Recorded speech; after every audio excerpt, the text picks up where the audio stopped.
Yeah, Laka on the mic. We stroke my rise up.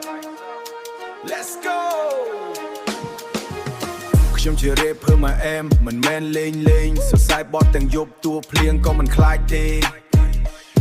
មិត្តភ័ក្តិស្រែកហៅថាបត់នេះមកឆ្ងាញ់មិត្តភ័ក្តិស្រែកហៅថាបត់នេះមកឆ្ងាញ់ចេញពីបេះដូងពិតមិនចម្លងអ្នកណាឡើយបងកាលពីមុនគេមើលងាយថាខ្ញុំមិនបានការថ្ងៃនេះឈរលើឆាកមានអ្នកគ្រប់ទៅច្រើនណាស់ beat ដាក់ខ្លាំង beat ដាក់ខ្លាំង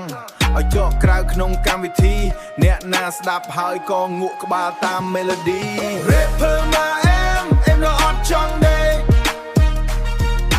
flow ខ្ញុំភ្លើងឆេះធ្វើឆាក្តៅពេកអ្នកណាក៏ស្គាល់ពេកខ្ញុំកាន់ម៉ៃខ្មែរយើងមិនអន់ទេ we shining on rapper មកអែមនៅអត់ចង់ទេសុបិនខ្ញុំធំទោះជីវិតធ្លាប់ពីបាក់ពេកពីក្មេងស្រុកធម្មតាមកឈរលើ stage សរសេរប្រវត្តិថ្មីដល់ខ្លួនឯង every page មិនខ្វល់ពាក្យគេថាខ្ញុំដើរតាមក្តីស្រមៃចង់ឲ្យប៉ាម៉ាក់ញញឹមពេលឃើញកូនបានល្បីសំលេងក្នុង studio លន់ដោយផ្គរលន់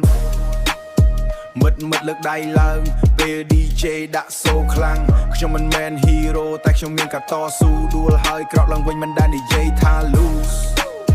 សិល្បៈក្នុងឈាមធ្វើឲ្យខ្ញុំរស់មានន័យរេពីជីវិតពិតមិនមែនសម្ដីคล้า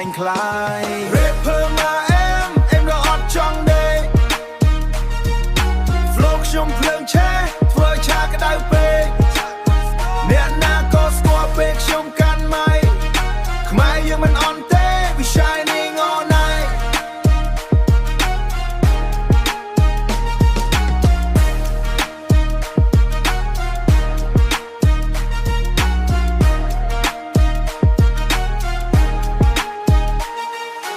rapper មកអែម